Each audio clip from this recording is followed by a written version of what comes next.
پھر بھی ان کے درمیان ایک پردہ حائل ہے جس سے وہ تجاوز نہیں کرتے. بس اے جن و انس، تم اپنے رب کی قدرت کے کن کن کرشموں کو جھٹلاؤ گے، یعنی کیسے نہیں اپنے رب کو پہچانو گے. ان سمندروں سے موتی اور مونگے نکلتے ہیں. بس اے جن و انس، تم اپنے رب کی قدرت کے کن کن کمالات کو جھٹلاؤ گے. اور یہ جہاز اسی کے ہیں جو سمندروں میں پہاڑوں کی طرح اونچے اٹھے ہوئے ہیں، یعنی پانی میں ایک سوئی تو ڈوب جاتی ہے، لیکن اتنا بڑا جہاز جو کہ پورے پہاڑ کی طرح نظر آتا ہے یا پہاڑ جتنا وزنی ہو سکتا ہے، وہ تیر کر ایک حصے سے دوسرے پہ چلا جاتا ہے. یہ اس کو صلاحیت کس نے بخشی؟ تم اپنے رب کے کن کن کمالات کو جھٹلاؤ گے. اور یہ جہاز اسی کے ہیں جو سمندر میں پہاڑوں کی طرح اونچے اٹھے ہوئے ہیں. پھر تم اپنے رب کے کن کن احسانات کو جھٹلاؤ گے. ہر چیز جو اس زمین پر ہے فنا ہو جانے والی ہے، اور صرف تیرے رب کی جلیل و کریم ذات ہی باقی رہنے والی ہے. بس اے جن و انس، تم اپنے رب کے کن کن کمالات کو جھٹلاؤ گے. زمین اور آسمانوں میں جو بھی ہیں سب اپنی حاجتیں اسی سے مانگ رہے ہیں، کیونکہ سب محتاج ہیں. بے نیاز صرف اس کی ذات ہے. ہم سب کو اس کی ضرورت ہے، اسے ہماری ضرورت نہیں ہے. ہر آن وہ نئی شان میں ہے. بس اے جن و انس، تم اپنے رب کی کن کن صفات کو جھٹلاؤ گے. اے زمین کے بوجھو، ان قریب ہم تم سے باز پرس کرنے کے لیے، یعنی تمہارا حساب لینے کے لیے فارغ ہوئے جاتے ہیں. پھر دیکھ لیں گے کہ تم اپنے رب کے کن کن احسانات کو جھٹلاؤ گے. یعنی انسان ہمیشہ اس دنیا میں نہیں رہے گا، یہ نعمتیں ہمیشہ ہمارے پاس نہیں رہیں گی. ہمیں بہت جلد یہ دنیا جس کی محبت میں ہم ڈوبے ہوئے ہیں، جس کے اوپر ہم کچھ اور سوچ ہی نہیں سکتے، یہ سب بہت جلد چھوڑ کر اپنے رب کی طرف واپس جانے والے ہیں. پھر ہم میں سے ایک ایک کا حساب ہوگا. ہر ایک کو جواب دہی کرنے ہوگی کہ وہ اپنے رب کی نعمتوں کو پا کر رب کے ساتھ کیا معاملہ کرتا رہا، اس کے دین کے ساتھ کیا سلوک کرتا رہا، اس کی کتاب کو اس نے کتنی اہمیت دی، اس کے رسول صلی اللہ علیہ وسلم کی کتنی عزت کی. ان سب نعمتوں کو پا کر بہت جلد ہم سے پوچھ ہوگی. لہٰذا وہاں جا کر تم کس نعمت کو جھٹلا سکو گے؟ اے گروہ جن و انس، تم زمین اور آسمانوں کی سرحدوں سے نکل کے بھاگ سکتے ہو تو بھاگ دیکھو. یعنی تم اللہ کے آگے کس قدر عاجز ہو، کہیں جا نہیں سکتے. اگر تم بھاگنا بھی چاہو تو اس کے لیے بڑا زور چاہیے، اور وہ زور ہم میں سے کس کے پاس ہے کہ ہم اپنے رب سے بھاگ نکلیں کہیں. پھر اپنے رب کی کن کن قدرتوں کو تم جھٹلاؤ گے. بھاگنے کی کوشش کرو گے تو تم پر آگ کا شعلہ اور دھواں چھوڑ دیا جائے گا جس کا تم مقابلہ نہ کر سکو گے. اے جن و انس، تم اپنے رب کی کن کن قدرتوں کا انکار کرو گے. پھر کیا بنے گی اس وقت جب آسمان پھٹے گا اور لال چمڑے کی طرح سرخ ہو جائے گا. اے جن و انس، اس وقت تم اپنے رب کی کن کن قدرتوں کو جھٹلاؤ گے. اس روز کسی انسان اور کسی جن سے اس کا گناہ پوچھنے کی ضرورت نہ ہوگی، کیونکہ سارا اعمال نامہ تو ہر ایک کا ساتھ ہی ہوگا. اس لیے اللہ تعالیٰ کو یہ پوچھنے کی ضرورت نہیں ہوگی کہ کون کیا جرم کر کے آیا. کوئی تنہائی میں ہو یا سب کے سامنے ہو، چھپ کے کوئی کام کرے یا سب کو بتا کے کرے، ہر غلط کام اعمال نامے میں لکھا جا رہا ہے اور وہ سب کے سامنے کھل کر آ جائے گا. انسان کچھ بھی چھپا نہ سکے گا. پھر دیکھ لیا جائے گا کہ تم دونوں گروہ اپنے رب کے کن کن احسانات کا انکار کرتے ہو. مجرم وہاں اپنے چہروں سے پہچان لیے جائیں گے، یعنی جرم چہروں پر، شکلوں پر نظر آئے گا، کیونکہ ہر انسان کا چہرہ اس کے دل کی عکاسی کرتا ہے. تو گناہ کی ابتدا بھی دل سے ہوتی ہے. رمضان اسی لیے تقویٰ کا مہینہ ہے کہ دلوں کی اصلاح کرتا ہے. اور انسان جب کوئی غلط کام کرنا چاہتا ہے تو سب سے پہلے اس کی سوچ آتی ہے، اس کی خواہش پیدا ہوتی ہے، پھر اس کے بعد انسان قدم اٹھاتا ہے. اس لیے چہرے پر سب دلوں کے آثار اور دلوں کے خیالات نظر آ رہے ہوں گے، کیونکہ وہیں پر سارے خیالات جمع ہوئے تھے، یعنی دل میں، اور دل سے پھر انسان کے عمل میں آئے، ظاہر میں آئے. تو قیامت کے دن سب کچھ چہروں سے عیاں ہو جائے گا اور انہیں پیشانی کے بال اور پاؤں پکڑ پکڑ کر گھسیٹا جائے گا، یعنی مجرم لوگوں کو. اس وقت تم اپنے رب کی کن کن قدرتوں کو جھٹلاؤ گے. اس وقت کہا جائے گا یہ وہی جہنم ہے جس کو مجرمین جھوٹ قرار دیتے تھے، یعنی صحیح طور پر ایمان نہیں رکھتے تھے. اسی جہنم اور کھولتے ہوئے پانی کے درمیان وہ گردش کرتے رہیں گے. پھر اپنے رب کی کن کن قدرتوں کو جھٹلاؤ گے، یعنی جب آگ میں وہ تڑپ اٹھیں گے تو سخت پیاس لگے گی. آپ نے دیکھا ہوگا ذرا موسم گرم ہو تو انسان کو پیاس زیادہ لگنے لگتی ہے. تو جہنم میں بھی جب وہ آگ میں جلیں گے تو سخت پیاسے ہوں گے. پھر وہ پانی مانگیں گے تو ابلتا ہوا پانی ان کو پیش کیا جائے گا، پانی پی کر پھر اپنے ٹھکانے پہ لوٹیں گے تو آگ ہی آگ پائیں گے، اور یوں ہی ان کی عمر بیت جائے گی۔ پھر اپنے رب کی کن کن قدرتوں کو تم جھٹلاؤ گے؟ اور ہر اس شخص کے لیے جو اپنے رب کے حضور پیش ہونے کا خوف رکھتا ہو دو باغ ہیں، اپنے رب کے کن کن انعامات کو جھٹلاؤ گے؟ یعنی ایک طرف مجرموں کا انجام بتایا گیا تو دوسری طرف اللہ کے فرما بردار لوگوں کا انجام بتایا گیا کہ ان کی خوشی کے لیے دو باغ ہوں گے۔ دو کس لیے؟ کہ جب ایک سے دل بھرے گا تو دوسرے میں چلے جائیں گے، اور اسی طرح کبھی ایک جگہ کبھی دوسری جگہ۔ ہری بھری ڈالیوں سے بھرپور اپنے رب کے کن کن انعامات کو جھٹلاؤ گے؟ دونوں باغوں میں دو چشمے رواں، اپنے رب کے کن کن انعامات کو جھٹلاؤ گے؟ دونوں باغوں میں ہر پھل کی دو قسمیں، اپنے رب کے کن کن انعامات کو تم جھٹلاؤ گے؟ جنتی لوگ ایسے فرشوں پہ تکیے لگائے بیٹھیں گے جن کے استر دبیز ریشم کے ہوں گے، اور باغوں کی ڈالیاں پھلوں سے جھکی پڑ رہی ہوں گی، اپنے رب کے کن کن انعامات کو تم جھٹلاؤ گے؟ ان نعمتوں کے درمیان شرمیلی نگاہوں والیاں ہوں گی جنہیں ان جنتیوں سے پہلے کسی انسان یا جن نے ہاتھ نہ لگایا ہوگا، اپنے رب کے کن کن انعامات کو تم جھٹلاؤ گے؟ ایسی خوبصورت جیسے ہیرے اور موتی، اپنے رب کے کن کن انعامات کو تم جھٹلاؤ گے؟ نیکی کا بدلہ نیکی کے سوا اور کیا ہو سکتا ہے؟ پھر اے جن و انس، اپنے رب کے کن کن اوصاف حمیدہ کا تم انکار کرو گے؟ اور ان دو باغوں کے علاوہ دو باغ اور ہوں گے، اپنے رب کے کن کن انعامات کو تم جھٹلاؤ گے؟ گھنے سرسبز اور شاداب باغ، اپنے رب کے کن کن انعامات کو تم جھٹلاؤ گے؟ دونوں باغوں میں دو چشمے فواروں کی طرح ابلتے ہوئے، اپنے رب کے کن کن انعامات کو تم جھٹلاؤ گے؟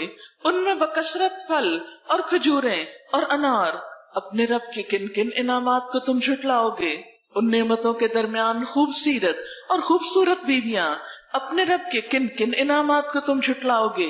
خیموں میں ٹھہرائی ہوئی حوریں، اپنے رب کے کن کن انعامات کو تم جھٹلاؤ گے؟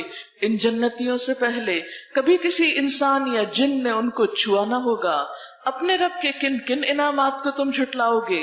وہ جنتی سبز قالینوں اور نفیس و نادر فرشوں پر تکیے لگا کے بیٹھیں گے، اپنے رب کے کن کن انعامات کو تم جھٹلاؤ گے؟ تبارک اسم ربک ذی الجلال والاکرام، بڑی برکت والا ہے تیرے رب جلیل و کریم کا نام۔ بسم اللہ الرحمن الرحیم۔ سورۃ الواقعہ۔ بنیادی طور پر اس سورت میں 3 انسانی گروہوں کا ذکر کیا گیا ہے جن کا چوتھا کوئی اور نہیں۔ اذا وقعت الواقعہ، اذا جب، وقعت واقع ہو جائے گا، واقعہ واقع ہونے والا۔ وقع کا مطلب ہوتا ہے اوپر سے نیچے گرنا، اسی سے لفظ واقع ہے اور پھر واقعہ، اردو میں بھی لفظ واقعہ استعمال ہوتا ہے۔ یہاں مراد واقع ہونے والا یعنی روز قیامت، اور واقعہ مؤنث ہے، اشارہ ہے یوم الساعہ کی طرف۔ جیسے کہ آپ جانتے ہیں کہ قیامت کے کئی نام ہیں جن میں سے ایک خود قیامہ، پھر طامہ، ساخہ، آزفہ، قارعہ، تو اسی طرح واقعہ بھی دراصل کیا ہے؟ قیامت کے ناموں میں سے ایک نام۔ تو مراد اس سے کیا ہے؟ جب قیامت واقع ہوگی، جب قیامت برپا ہو جائے گی، سر پر آ پڑے گی۔ اذا وقعت الواقعہ، جب وہ واقعہ پیش آ جائے گا، قیامت قائم ہو جائے گی، اور اس کا قائم ہونا ایسا ہے لیس لوقعتها کاذبہ، لیسا نہیں، وقعہ واقع ہونا، ہا اس کا یعنی اس کا واقع ہونا نہیں ہے، کاذبہ کوئی جھوٹ، کوئی جھوٹی بات نہیں ہے، یہ ایک یقینی بات ہے، سچی بات ہے۔ قیامت کا واقعہ ایسا واقعہ ہے کہ جب وہ پیش آ جائے گا تو کوئی بھی اس کو جھٹلا نہ سکے گا۔ آج دنیا میں بہت سے لوگ ایسے ہیں جو اس دن کو نہیں مانتے، اس آنے والے حادثے کا انکار کرتے ہیں کہ ایسا کچھ بھی نہیں، یہ صرف من گھڑت باتیں ہیں۔ اور یہ ایک حقیقت ہے کہ آخرت پر ایمان ارکان ایمان میں سے ہے۔ ایک مسلمان کے لیے لازم ہے کہ وہ آخرت کو مانے۔ اگر کوئی شخص آخرت کو نہیں مانتا تو وہ دراصل مسلمان ہی نہیں۔ کیسا ہے وہ دن؟ خافضۃ رافعۃ، وہ قیامت پست کرنے والی ہے، بلند کرنے والی ہے۔ اور اسی طرح عزت اور ذلت کے معنوں میں بھی آتا ہے۔ تو خافضۃ نیچے کرنے والی یعنی ذلیل کرنے والی، پست کرنے والی، گرانے والی، اور رافعۃ بلند کرنے والی، اٹھانے والی یعنی عزت دینے والی۔ قیامت کا دن ایک ایسا دن ہے جس میں عزت اور ذلت کے معیار بدل جائیں گے۔ آج دنیا میں بہت سے افراد اور اقوام ایسے ہیں جو بظاہر بہت بلند مرتبہ نظر آتے ہیں، بہت عزت کے مقام پر نظر آتے ہیں، لیکن کل قیامت کے دن ان کا یہ مقام عزت ان سے چھین لیا جائے گا، اور صرف ایک قیامت کا حادثہ ہی انہیں پست کر دینے کے لیے کافی ہوگا. خافضۃ رافعۃ اذا رجت الارض رجا وبست الجبال بسا فكانت هباء منبثا وكنتم ازواجا ثلاثا فاصحاب الميمنة ما اصحاب الميمنة واصحاب المشأمة ما اصحاب المشأمة والسابقون السابقون اولئک المقربون. شروع اللہ کے نام سے جو بے انتہا مہربان نہایت رحم فرمانے والا ہے. جب وہ ہونے والا واقعہ پیش آ جائے گا، یعنی آخرت کا واقعہ، تو کوئی اس کے واقع ہونے کو جھٹلا نہ سکے گا. آج ہم اس کی طرف توجہ نہیں کرتے، وہ ہمارے خیالوں میں نہیں ہے، لیکن جب وہ پیش آ جائے گا تو کوئی بھی اس سے انکار نہ کر سکے گا. وہ تہو بالا کر دینے والی آفت ہوگی، یعنی زمین پر کوئی بھی چیز اس وقت ٹھہری نہ رہے گی، سلامت نہ رہے گی، بچے گی نہیں. انسان اپنی ترقی کی انتہا کو کیوں نہ پہنچ جائے، زمین سے آسمان تک کیوں نہ پہنچ جائے، لیکن جو ہی وہ زلزلہ آئے گا تو کیا ہوگا؟ اس وقت زمین یک بارگی ہلا ڈالی جائے گی، پہاڑ اس وقت ریزہ ریزہ کر دیے جائیں گے، اور پراگندہ غبار بن کر رہ جائیں گے، یعنی دھول کی طرح اڑا دیے جائیں گے. تم لوگ اس وقت 3 گروہوں میں تقسیم ہو جاؤ گے، یعنی سارے انسان 3 بڑی کیٹیگریز میں تقسیم کر دیے جائیں گے، یا 3 کیٹیگریز میں داخل ہو جائیں گے. اور وہ 3 کیا ہیں؟ پہلی کیٹیگری یا پہلا گروپ دائیں بازو والے. دائیں بازو والوں کی خوش نصیبی کا کیا کہنا. دوسری کیٹیگری اور بائیں بازو والے، تو بائیں بازو والوں کی بد نصیبی کا کیا ٹھکانا. اور آگے والے تو پھر آگے والے ہی ہیں، وہی تو مقرب لوگ ہیں، نعمت بھری جنتوں میں رہیں گے. اگلوں میں سے بہت ہوں گے، پچھلوں میں سے کم ہوں گے. تو 3 گروپ کون سے ہوئے؟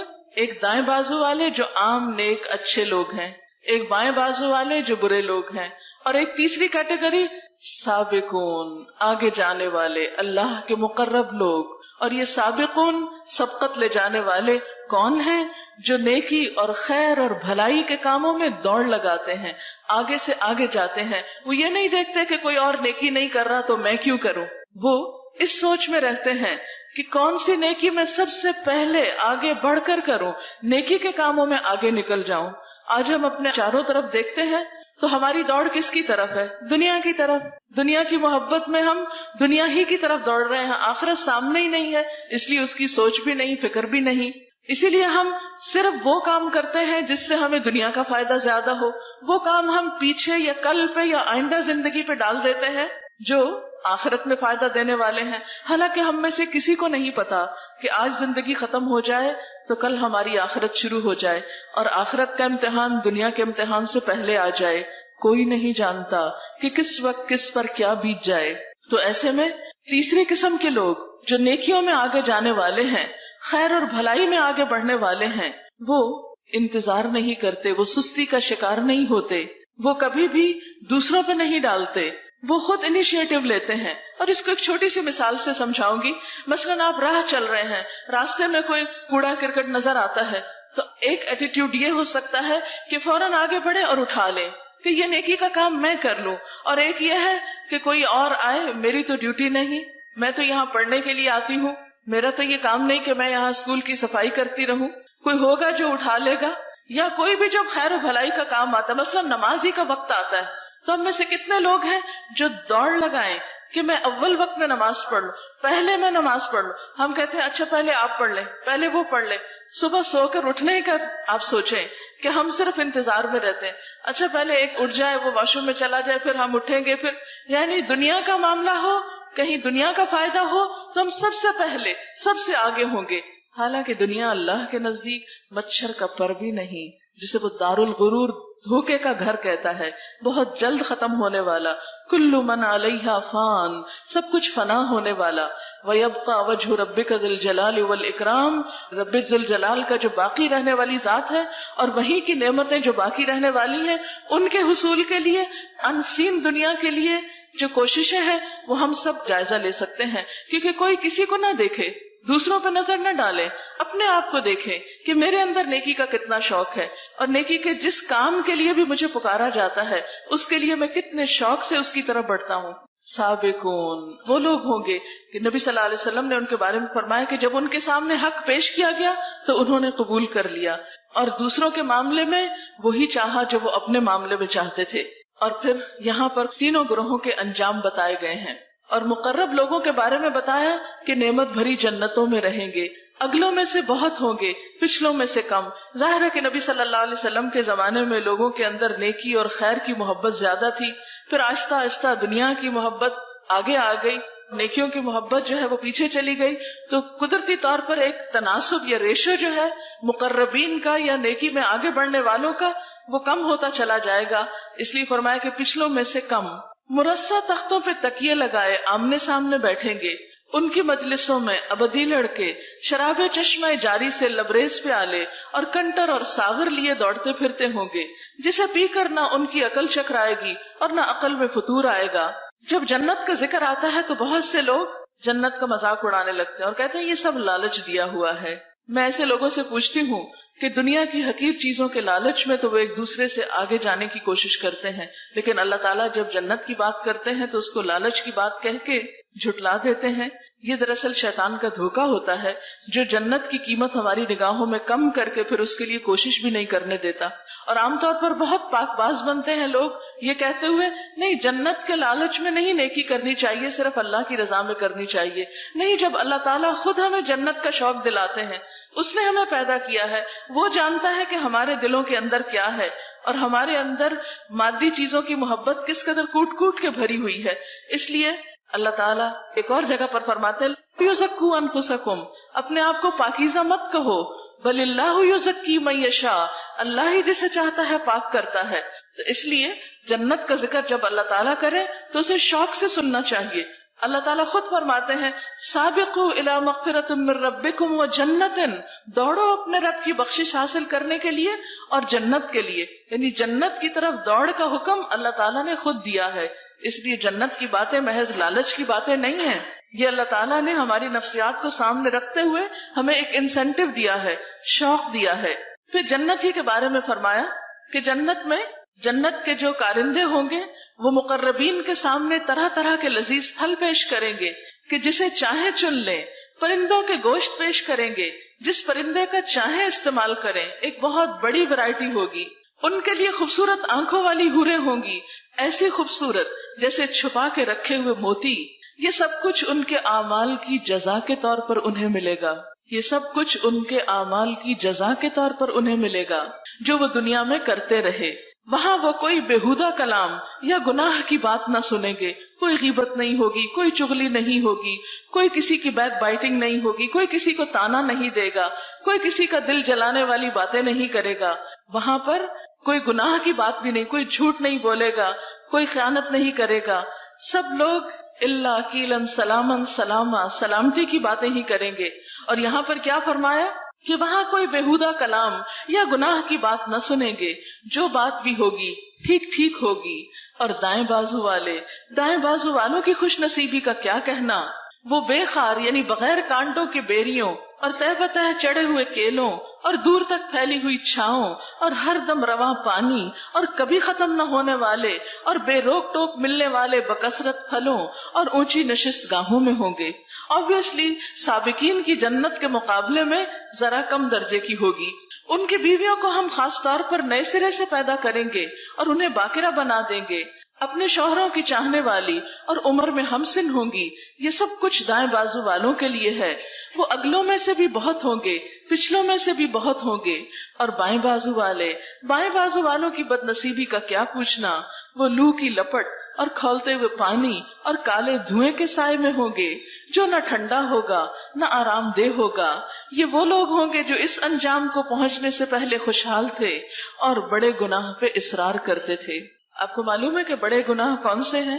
بڑے گناہوں میں سب سے بڑا گناہ تو اللہ تعالیٰ کے ساتھ شرک ہے، اور اس کے بعد والدین کی نافرمانی، ماں باپ کی بات نہ ماننا، ماں باپ کو اہمیت نہ دینا، ماں باپ کی قدر نہ کرنا۔ کیونکہ ایک طرف ہمیں اللہ تعالیٰ کے احسانات کو ماننا اور اس کا شکر گزار بننا ہے، اور دوسری طرف انسانوں میں سے سب سے پہلے اپنے والدین کا. یہ وہ لوگ ہوں گے جو اس انجام کو پہنچنے سے پہلے خوشحال تھے اور گناہ عظیم پر اصرار کرتے تھے. کہتے تھے جب ہم مر کر خاک ہو جائیں گے اور ہڈیوں کا پنجر رہ جائیں گے تو پھر اٹھا کھڑے کیے جائیں گے، اور کیا ہمارے باپ دادا بھی اٹھائے جائیں گے جو پہلے گزر چکے ہیں؟ اے نبی صلی اللہ علیہ وسلم ان سے کہہ دیجئے یقیناً اگلے اور پچھلے سب ایک دن ضرور جمع کیے جانے والے ہیں جس کا وقت مقرر کیا جا چکا ہے. پھر اے گمراہو اور جھٹلانے والو، تم زقوم کے درخت کی غذا کھانے والے ہو، اس سے تم پیٹ بھرو گے اور اوپر سے کھولتا ہوا پانی تونس لگے ہوئے اونٹ کی طرح پیو گے. یعنی اتنی گرمی ہوگی کہ انسان ابلتا ہوا پانی بھی چاہے تو آپ دیکھیں ایک ایک سپ لیتے ہیں، لیکن جہنم میں لوگ ابلتے ہوئے پانی کو بھی پیتے چلے جائیں گے جیسے ایک پیاسا اونٹ پانی پیتا ہے. یہ ہے ان بائیں بازو والوں کی ضیافت کا سامان روز جزا میں. نحن خلقناکم فلولا تصدقون، ہم نے تمہیں پیدا کیا ہے، ہم ہیں تمہارے خالق، پھر تم تصدیق کیوں نہیں کرتے، مان کیوں نہیں جاتے؟ کبھی تم نے غور کیا یہ نطفہ جو تم ڈالتے ہو اس سے بچہ تم پیدا کرتے ہو یا اس کے پیدا کرنے والے ہم ہیں؟ ہم نے تمہارے درمیان موت کو تقسیم کیا ہے اور ہم اس سے عاجز نہیں کہ تمہاری شکلیں بدل دیں اور کسی ایسی شکل میں تمہیں پیدا کریں جس کو تم نہیں جانتے. اپنی پہلی پیدائش کو تو تم جانتے ہی ہو، پھر سبق کیوں نہیں لیتے؟ یہ اصل میں ان لوگوں کو کہا جا رہا ہے جو مرنے کے بعد دوبارہ زندہ ہونے پر ایمان نہیں رکھتے تھے، اس کا یقین نہیں رکھتے تھے. تو انہیں بتایا جا رہا ہے کہ تمہیں اگر آخرت کی دوبارہ زندگی کا یقین کرنا ہے تو آج کی اپنی زندگی کو دیکھو، آج اپنے ہاتھ پاؤں دیکھو، آج اپنے آپ کو پہچانو کہ کیا ہو. اگر تم آج ایگزسٹ کرتے ہو تو کل ایگزسٹ کیوں نہیں کر سکتے؟ جس رب نے پہلی دفعہ پیدا کیا وہ دوبارہ پیدا کیوں نہیں کر سکتا؟ کبھی تم نے سوچا یہ بیج جو تم بوتے ہو یعنی زمین میں ڈالتے ہو، مٹی میں ڈالتے ہو، ان سے کھیتیاں تم اگاتے ہو یا ان کے اگانے والے ہم ہیں؟ خوبصورت پودے کون نکالتا ہے اس اندھیری مٹی میں سے؟ کیونکہ مٹی دیکھنے میں کیا ہے، کچھ بھی نہیں، نہ اس میں رنگ ہے، نہ ہی اس کے اندر کوئی خوشبو ہے، نہ ٹیسٹ ہے، لیکن جو پھل اور پھول اس میں سے نکلتے ہیں وہ کس قدر خوبصورت اور کتنی ویرائٹی ہوتی ہے ان کے اندر. مثلا ایک لیمو کا پودا جو اگتا ہے زمین کے اندر سے، تو مٹی کو آپ جتنا بھی ٹیسٹ کریں اس میں کوئی کھٹائی نہیں، لیکن ایک لیمو کے اندر ٹیسٹ کون ڈالتا ہے؟ یہ سب کچھ کرنے والا کون ہے؟ یہ اللہ رب العزت ہے. کبھی تم نے سوچا یہ بیج جو تم بوتے ہو ان سے کھیتیاں تم اگاتے ہو یا ان کے اگانے والے ہم ہیں؟ ہم چاہے تو ان کھیتیوں کو بھس بنا کر رکھ دیں اور تم طرح طرح کی باتیں کرتے رہ جاؤ. ہم پر تو الٹی چٹی پڑ گئی، بلکہ ہمارے تو نصیب ہی پھوٹے ہوئے ہیں. یعنی اللہ تعالیٰ انسان کو جب دنیا میں ایک نعمت دے کر اس سے لیتا ہے تو وہ اس پر یہ سوچنے کے بجائے کہ میرا بھی کوئی قصور ہوگا، اللہ تعالیٰ ہی کو بلیم کرنے لگتا ہے بعض اوقات، اور بعض اوقات وہ طرح طرح کی باتیں بنا کر رہ جاتا ہے اور اللہ کی طرف رجوع نہیں کرتا. کبھی تم نے آنکھیں کھول کر دیکھا یہ پانی جو تم پیتے ہو اسے تم نے بادل سے برسایا ہے یا اس کے برسانے والے ہم ہیں؟ ہم چاہے تو اسے سخت کھاری بنا دیں، یعنی بارش میٹھے پانی کی برسنے کی بجائے کڑوے پانی کی برسے. اور کتنے حیرت کی بات ہے نا، آپ دیکھیں کہ جو واٹر سائیکل ہے وہ آپ سب جانتے ہیں کہ بارش کہاں سے بنتی ہے؟ جو سمندر سے بخارات اٹھتے ہیں. سمندر کا پانی کس قدر کھاری ہوتا ہے، وہاں سے اللہ تعالیٰ جو پانی اٹھاتے ہیں اور بادلوں کے ذریعے پھر زمین پہ برساتے ہیں وہ کھاری نہیں ہوتا. یہ سب کچھ کرنے والا کون ہے؟ پھر تم شکر کیوں نہیں ادا کرتے؟ کبھی تم نے خیال کیا کہ یہ آگ جو تم سلگاتے ہو اس کا درخت تم نے پیدا کیا ہے یا اس کے پیدا کرنے والے ہم ہیں؟ ہم نے اس کو یاد دہانی کا ذریعہ اور حاجت مندوں کے لیے زندگی کا سامان بنایا. بس اے نبی صلی اللہ علیہ وسلم اپنے رب عظیم کے نام کی تسبیح کرو. فسبح بسم ربک العظیم. بس نہیں میں قسم کھاتا ہوں تاروں کے مواقع کی، اگر تم سمجھو تو یہ بہت بڑی قسم ہے کہ یہ ایک بلند پایا قرآن ہے. انہ لقرآن کریم فی کتاب مکنون، ایک محفوظ کتاب میں ثبت ہے، یعنی اس میں کوئی تبدیلی کر نہیں سکتا کیونکہ اس کی اصل اللہ تعالیٰ کے ہاں محفوظ ہے، جسے مطہرین کے سوا کوئی چھو نہیں سکتا. یہ رب العالمین کا اتارا ہوا ہے، یعنی اس قرآن کو معمولی چیز نہ سمجھو، یہ اللہ رب العزت کی طرف سے آیا ہے. پھر کیا تم اس کلام کے ساتھ بے اعتنائی برتتے ہو، اس سے بے رخی برتتے ہو؟ اس کی پرواہ نہیں کرتے، اس کو اہمیت نہیں دیتے، اس کو پڑھنے اور پڑھانے کے لیے تمہاری زندگی میں وقت نہیں ہے؟ قیامت کے دن جب ہم اللہ کے حضور حاضر ہوں گے، بڑی بڑی لائبریریاں چاٹ کر، دنیا کی ڈھیروں کتابیں پڑھ کر، اس وقت کیا اللہ ہم سے پوچھے گا نہیں کہ میری کتاب کو پڑھنے کا وقت نہیں ملا تھا تمہیں؟ کتنا کچھ پڑھ ڈالا۔ ایک بچہ کلاس 1 سے لے کر میٹرک تک بھی کتنی کتابیں پڑھ ڈالتا ہے۔ آپ سب اگر گننا شروع کریں تو شاید اس وقت شمار نہ کر سکیں کہ اب تک آپ کتنی کتابیں پڑھ چکے ہیں، اور اس سے آگے بھی آپ کتنی کتابیں پڑھیں گے۔ لیکن کس قدر افسوس کی بات ہے، اتنی کتابیں پڑھنے والے کبھی نہیں سوچتے کہ زندگی میں ایک بار اللہ کی کتاب تو پڑھ کے دیکھیں۔ انسانوں کی لکھی ہوئی کتابیں، ان کو ہم اہمیت دیتے ہیں، اللہ کی بھیجی ہوئی کتاب، اس کی کوئی اہمیت ہی نہیں ہمارے ذہن میں، ہمارے دل میں اس کی کوئی قدر ہی نہیں۔ صرف زبانی ضرور کہتے ہیں کہ ہم اس کو چومتے بھی ہیں، اوپر اٹھا کے رکھتے ہیں، سینے سے لگا کے رکھتے ہیں، خوبصورت غلافوں میں لپیٹ کے رکھتے ہیں، سنبھال کے رکھتے ہیں، لیکن جس کام کے لیے آئی ہے وہی نہیں کرتے اس سے۔ کیا واقعی ہمارے پاس وقت نہیں؟ کیا واقعی ہمارے پاس عقل نہیں؟ کیا واقعی ہم دیکھ نہیں سکتے؟ کیا واقعی ہم پڑھ نہیں سکتے؟ کیا واقعی ہم سمجھ نہیں سکتے؟ کیا واقعی سمجھنے کے مواقع نہیں ہیں؟ سب کچھ ہے لیکن دل ہی نہیں ہے۔ نہ صحیح، پلٹنا تو اسی کی طرف ہے جس نے یہ کتاب بھیجی ہے۔ وہاں پر دوسری کتابوں کا تو امتحان نہیں ہوگا، وہاں تو اس کتاب کے مطابق امتحان ہوگا۔ پھر اگر اس کو پڑھے بغیر چلے گئے تو کیا جواب دیں گے، کیا حساب دیں گے؟ وہ لوگ تو پھر بھی شاید معذور ہیں، مجبور ہیں کہ جو پڑھنا لکھنا نہیں جانتے، لیکن پڑھے لکھے لوگ، بڑی بڑی ڈگریاں رکھنے والے، ساری زندگی میں ایک اللہ کی کتاب نہ پڑھ سکے، وہ رب کو کیا جواب دیں گے، کیا حساب دیں گے؟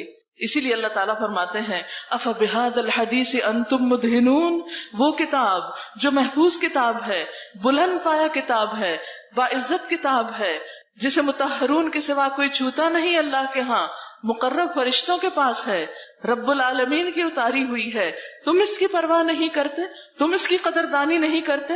وَتَجْعَلُونَ رِزْقَكُمْ أَنَّكُمْ تُكَذِّبُونَ، اور تم نے اپنا حصہ اس میں یہ رکھا ہے کہ اسے جھٹلاتے ہو، جو بات سمجھ میں نہیں آتی اس کا صاف انکار کر دیتے ہو، ماننے کی باری آتی ہے، عمل کی باری آتی ہے تو عمل کر کے نہیں دکھاتے۔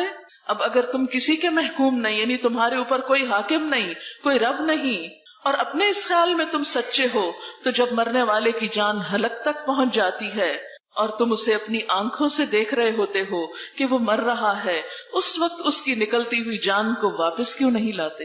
اللہ تعالیٰ پوچھ رہے ہیں، ایک سوال کر رہے ہیں کہ اگر تم سمجھتے ہو کہ تم ایسے ہی آزاد ہو اس دنیا میں اور کوئی تم سے پوچھنے والا نہیں، تمہارا حساب لینے والا نہیں، تو سوچو ذرا کہ پھر اگر تم آزاد ہو تو اپنی آزادی استعمال کرو، اگر خود کو طاقتور سمجھتے ہو تو اپنی طاقت استعمال کرو، اور جس وقت مرنے والے کی جان نکل رہی ہوتی ہے، وہ تمہارے ہاتھوں سے جا رہا ہوتا ہے، تو ذرا تم اس کی جان واپس تو لا کے دکھاؤ، اس کو نہ جانے دو، اس کو روک لو۔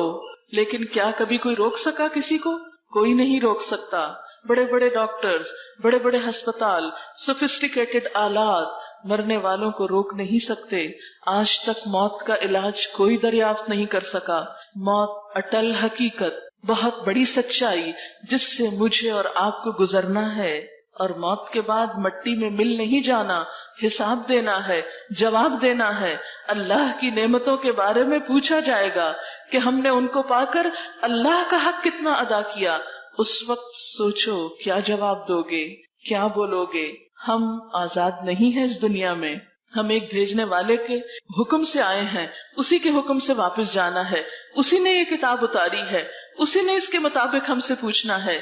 اس وقت ہمارا جواب پھر کیا ہوگا؟ اس وقت تو کوئی کام نہیں آئے گا۔ یوم یفر المرء من اخیہ وامہ وابیہ وصاحبتہ وبنیہ، جس دن انسان بھاگے گا اپنی ہی ماں سے، اپنے ہی باپ سے، اپنے ہی بیٹے سے، اپنی ہی بیوی سے۔ اس دن ہر انسان کو ایسی پڑی ہوگی جو اسے دوسروں سے بے پرواہ کر دے گی۔ ہر انسان اتنا خود غرض ہو چکا ہوگا کہ اسے صرف اپنی فکر ہوگی۔ دنیا میں ایک معمولی ٹیسٹ اور امتحان ہوتا ہے تو ہم میں سے ہر ایک کو اپنی پڑی ہوئی ہوتی ہے۔ اس وقت ہمیں یہ یاد نہیں ہوتا کہ میری فرینڈ کا پیپر اس وقت کیسا ہو رہا ہے، میری بہن کا پیپر اس وقت کیسے ہو رہا ہے۔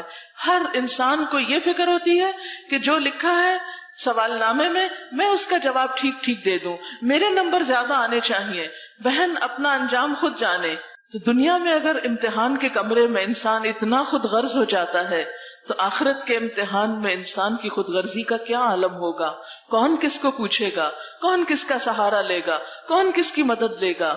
اس وقت ہر انسان تنہا آئے گا. وَلَقَدْ جِئْتُمُونَا فُرَادًا كَمَا خَلَقْنَاكُمْ أَوَّلَ مَرَّةٍ تم ہمارے پاس اکیلے ہی واپس آ گئے جس طرح ہم نے تم کو پہلے دن پیدا کیا تھا. دنیا میں بھی اکیلے آتے ہیں، واپسی بھی اکیلے ہوگی، قبر میں بھی اکیلے ہوں گے، حساب کے وقت بھی اکیلے ہوں گے.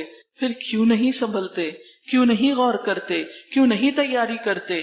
کیوں نہیں اللہ سے اپنا تعلق مضبوط کرتے؟ اب اگر تم کسی کے محکوم نہیں ہو اور اپنے اس خیال میں سچے ہو تو جب مرنے والے کی جان حلق تک پہنچ چکی ہوتی ہے اور تم آنکھوں دیکھ رہے ہوتے ہو کہ وہ مر رہا ہے، اس وقت اس کی نکلتی ہوئی جان کو واپس کیوں نہیں لے آتے؟ اس وقت تمہاری نسبت ہم اس کے زیادہ قریب ہوتے ہیں مگر تم کو نظر نہیں آتے. پھر وہ مرنے والا اگر مقربین میں سے ہو تو اس کے لیے راحت اور عمدہ رزق اور نعمت بھری جنت ہے، اور اگر وہ اصحاب یمین میں سے ہو تو اس کا استقبال یوں ہوتا ہے کہ سلام ہے تجھ پر، تو اصحاب الیمین میں سے ہے. اور اگر وہ جھٹلانے والے گمراہ لوگوں میں سے ہو تو اس کی تواضع کے لیے کھولتا ہوا پانی ہے اور جہنم میں جھونکا جانا ہے. ان ھذا لہو حق الیقین بے شک یہ سب کچھ قطعی حق ہے. فسبح باسم ربک العظیم پس تسبیح بیان کرو اپنے رب عظیم کے نام کی. سب تسبیح پڑھیے. سبحان اللہ وبحمدہ عدد خلقہ ورضا نفسہ وزنۃ عرشہ ومداد کلماتہ. سبحان اللہ وبحمدہ عدد خلقہ ورضا نفسہ وزنۃ عرشہ ومداد کلماتہ. سبحانک اللہم وبحمدک نشہد ان لا الہ الا انت نستغفرک ونتوب الیک. والسلام علیکم ورحمۃ اللہ وبرکاتہ.